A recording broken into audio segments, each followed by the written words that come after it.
Let's look into why smart leaders still don't change and how theory of intentional change can solve that.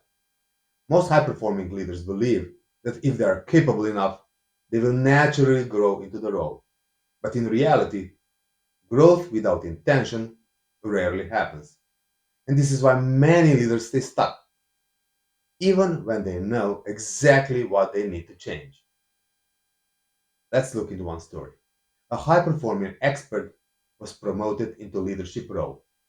He was technically strong, highly respected, result-driven. On paper, everything looked right. But suddenly, people issues appeared. Decisions become harder. Results became inconsistent. And they start thinking, why is this so different? Here's what typically happens. Leaders rely on past strengths. They avoid uncomfortable behavioral changes. They stay busy, but they don't really evolve. And the result? Performance plateaus. Pressure increases. Frustration grows.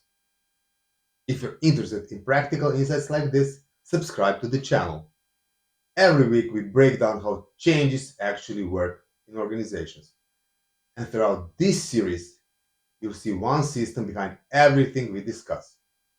It's called the Delta Change Cube, a simple and effective structure to turn plans into clear decisions, decisions into immediate actions, and actions into effective results.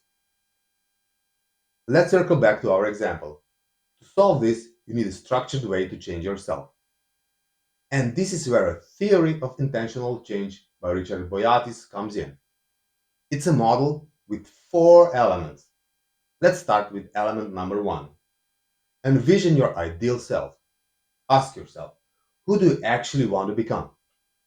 Element number two. Explore your real self. Where are you today? What are your gaps? What are your strengths? Element number three. Develop a learning agenda. Not goals, but a roadmap for growth. Element number four. Experiment and practice.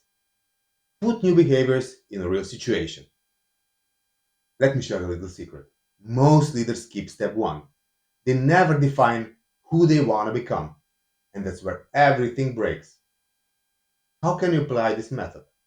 Perhaps you use some self coaching. Ask yourself, what kind of a leader does this situation require? What behavior must I change? Where am I avoiding discomfort? If you want to apply this directly, comment change below the video and we'll send you a simple reflection tool. When intentional change is applied, decisions become clearer, behaviors become consistent, leadership becomes more effective. Instead of reacting, you start acting with intention. Here's one thing you can do immediately. Write down a situation you're struggling with. Then answer, who do I need to become to handle this well? Start there and don't stop. If you are dealing with leadership challenges and you want to work on this properly, schedule a call or send me a message. We'll identify your biggest leverage point. Leaders don't fail because they don't know. They fail because they don't intentionally change themselves. And once you understand that, everything changes.